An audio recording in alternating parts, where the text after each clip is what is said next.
안녕하십니까. AD 프로젝트 11조의 장수미, 정호용, 최승욱입니다.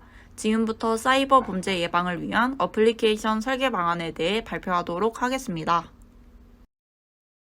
우리는 항상 스마트폰을 들고 다닙니다. 스마트폰에는 우리의 개인정보, 생체정보는 물론 금전적인 부분까지 연결이 되어 있습니다. 이 말은 스마트폰을 대상으로 한 사이버 범죄가 언제든지 우리에게 심각한 피해를 줄 수 있다는 것과 마찬가지입니다. 더 심각한 건 이러한 범죄가 언제 일어날지 예측할 수 없고 자각한 후에는 이미 늦은 경우가 많다는 겁니다. 스미싱이나 보이스피싱에 속고 나면 이미 상당한 피해를 입은 후일 겁니다. 또한 요즘 사이버 범죄와 관련된 학교폭력 피해 사례도 빈번하게 발생하고 있습니다. 이러한 피해를 막기 위해 저희는 사이버 범죄 예방을 도와준다는 의미의 사법림 어플리케이션을 설계하기로 했습니다. 시중에 나와 있는 사이버 범죄 예방 앱 중 하나인 후후는 전화번호 차단 기능만을 제공해 완벽한 예방을 하기에 부족하다고 느꼈습니다. 특정 전화번호가 신고가 들어왔을 경우 그 번호를 차단해주는 기능으로 이것은 어디까지나 앞선 피해 사례를 기반으로 한 사후 예방 조치일 뿐 피해를 사전에 차단할 수 있는 것은 아니기 때문입니다. 또한 악성 앱을 통해서 스미싱 링크를 유포하는 행위는 전화번호 차단 기능으로는 예방이 어렵습니다. 그래서 저희는 사용자들이 번거롭게 여러 앱을 설치할 필요 없고 다양한 상황에 대응할 수 있는 어플리케이션을 만들고자 합니다. 서비스 대상은 취약계층인 미성년자와 전자기기 사용에 익숙하지 않은 노인은 물론 매번 새롭게 등장하는 사이버 범죄가 당황스러운 우리 모두입니다. 누구라도 스마트폰을 사용한다면 사이버 범죄에 노출되기 쉽기 때문에 모두를 위한 어플리케이션을 만드는 것이 목표입니다. 그렇기에 이번 프로젝트에서는 기존 시중에 나와 있는 앱들의 기능을 하나로 통합하고 더 완벽한 예방을 위해 필요한 기능을 추가할 것입니다. 기존에 나온 기술을 응용하여 사이버 불링을 탐지하는 기능과 그렇게 모은 증거를 수집하고 활용하는 것입니다. 덧붙여 범죄 발생 시에는 필요한 기관에 바로 연결해주는 기능까지 포함하는 방안을 설계하였습니다. 저희가 설계한 앱인 사법림은 크게 두 종류, 문자와 전화의 사이버 범죄를 커버할 수 있도록 기능을 설계했습니다.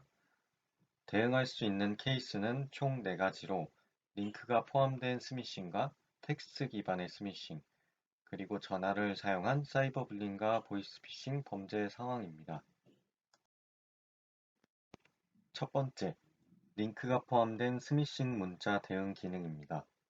그림과 같이 문자에 링크를 함께 첨부하여 사용자가 접속 시 악성 앱을 설치하거나 계정 정보를 입력하도록 유도해 피해를 입히는 방식의 범죄입니다.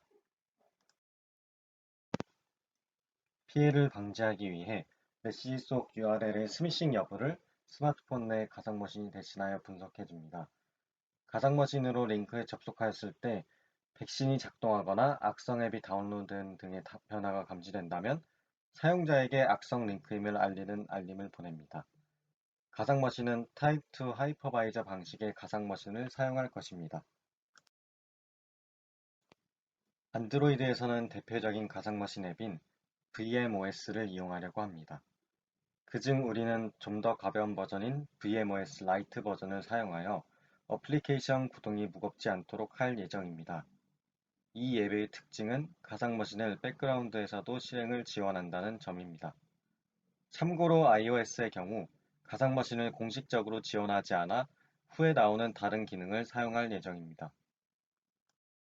어플리케이션 용량 부담을 줄이고자 모바일 경량 운영체제인 안드로이드 고를 사용하되 브라우저, 백신, 다운로드 기능과 같이 최소한의 기능만 갖도록 수정하여 VMOS 상에서 구동할 것입니다.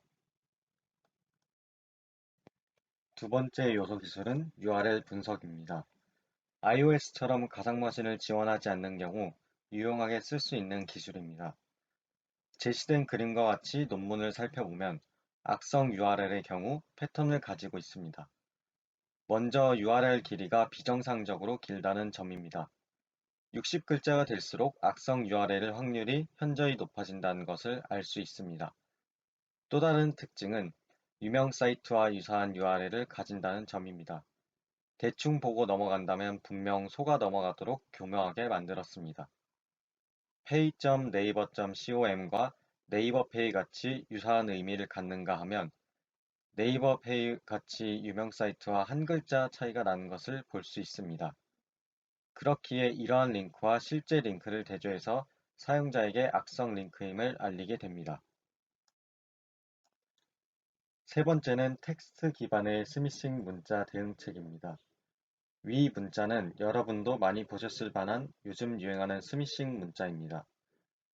이 스미싱의 특징은 텍스트 기반의 문자로 가족, 친구, 지인 등을 사칭하여 수신자에게 입금을 유도합니다. 이러한 피해를 방지하기 위해 사법님은 데이터베이스 요소 기술을 사용하기로 하였습니다. 먼저 알려진 스미싱 문자들의 내용을 데이터베이스에 취합합니다. 그리고 사용자가 수신한 문자와의 유사도 검사를 통해 스미싱 의심 수준을 사용자에게 알려 피해를 입지 않도록 도와줍니다. 더 나아가 발신자가 연락처에 저장되어 있는 지인인 경우 평소 어투와 비교하여 사칭을 막는 방법도 있습니다. 이 방법은 먼저 경어체 사용 여부와 이모티콘 사용 빈도, 맞춤법 등 발신자의 특징을 분석합니다. 발신자가 평소와 다른 어투를 사용하여 의심스러운 내용의 문자를 보낼 경우 사용자에게 알림을 보내 피해를 방지합니다. 네 번째, 전화를 이용한 사이버 불링 대응 기능입니다. 이 기능을 위해 Automatic Speech Recognition, 즉 자동 음성 인식 기술을 사용할 것입니다. KT와 같은 통신사나 기업은행과 같은 은행에서 이미 쓰이는 상담사 폭언 대처 기술과 보이스 피싱 탐지 기술을 응용해 구현하려 합니다. 우선 사람이 말할 때 나오는 진동을 포착해 파동을 측정하고 필터링합니다. 그 후에 소리를 구별하고 분할하여 언어의 낱말을 구분시켜주는 음소리를 기준으로 소리를 인식합니다. 마지막으로 인식된 문장을 사전에 훈련된 인공지능을 통해 제일 가능성이 높은 문장으로 변환합니다. 이 기술을 접목해 자세히 설명한다면 우선 최초로 사이버 불링 혹은 보이스 피싱을 암시하는 단어를 포착하는 순간 녹음을 시작합니다. 말이 끝나면 바로 녹음을 중지시켜 위협을 가하는 대화만 녹음되게끔 합니다. 즉 통화를 전체 녹음하는 것이 아닌 일부분 녹음한다는 것입니다. 위의 예시에서는 동그란 이모티콘이 해당 단어를 감지했을 때를 의미하는데 총 4번을 녹음하게 됩니다. 나중에 통화가 끝난 뒤에는 녹음 파일을 합치돼 중간중간 녹음된 시간을 알려주는 목소리를 첨부합니다.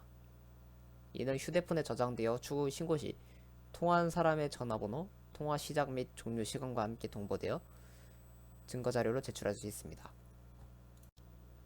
녹음에 대한 법률적 문제에 대해 우려를 하실 수 있습니다. 실제로 국내에서는 통신비밀보호법과 음성법이 존재해 통화 녹음에 대해 이슈가 되기도 합니다. 그러나 괜찮습니다. 사법님을 사용한 녹음은 사용자 본인이 참여한 통화만 녹음되기 때문에 통신비밀보호법을 위반하지 않습니다. 또한 녹음에 정당한 목적이 있으므로 명예훼손 및 민사상 책임이 없습니다. 사범님의 내부 디자인은 남녀노소 누구나 사용하는 데 어려움이 없도록 직관적이고 편리한 UI로 구성할 것이며 상기된 기능들은 사용자들이 혼란을 겪지 않도록 버튼 하나만으로 바로 사용할 수 있게 할 것입니다. 중복 가입을 방지하고 실제 신고 시 신고자의 신원을 확인하기 위해 앱 최초 구동 시 통신사 인증을 통해 신원을 확보합니다. 앱 한켠에는 작게 광고를 내어 광고주로부터 수익을 얻을 수 있을 뿐만 아니라 추후 광고를 없앤 프리미엄 기능을 구매하는 이용자가 나타날 경우 추가적인 이익을 얻을 수 있습니다. 광고는 앱 구동에 불편을 주지 않게끔 그림과 같이 화면을 가리지 않게 할 예정입니다. 다음은 비즈니스적 측면입니다. 앱 개발 및 서비스 지속을 위해 필요한 비용들은 서울시 비영리 민간단체 공익활동 지원 사업을 통해 충당할 예정입니다. 공공기관이나 기업과 제휴해 기업용 프리미엄 서비스를 제공하고 로펌과 제휴해 범죄 발생 시 변호사와 직접 연결해주는 서비스를 제공하여 수익을 창출할 예정입니다. 사범님의 배포는 애플 스토어와 플레이 스토어를 통해 배포할 것입니다. 개인용 앱과 기업용 앱으로 더 세분화해서 본다면 개인용 앱은 초등학교나 문화센터 등에서 교육 및 예방을 목적으로 스마트폰 교육 시 권장하여 설치하도록 할 것입니다. 기업용 앱 차원에서는 명예훼손 및 사생활 침해와 같은 범죄가 빈번하게 발생하는 유명 기업 혹은 연예인 소속사 등을 타겟으로 하여 앞에서 소개한 프리미엄 기능과 함께 제공하려고 합니다. 이것으로 11조의 발표를 마치도록 하겠습니다. 들어주셔서 감사합니다.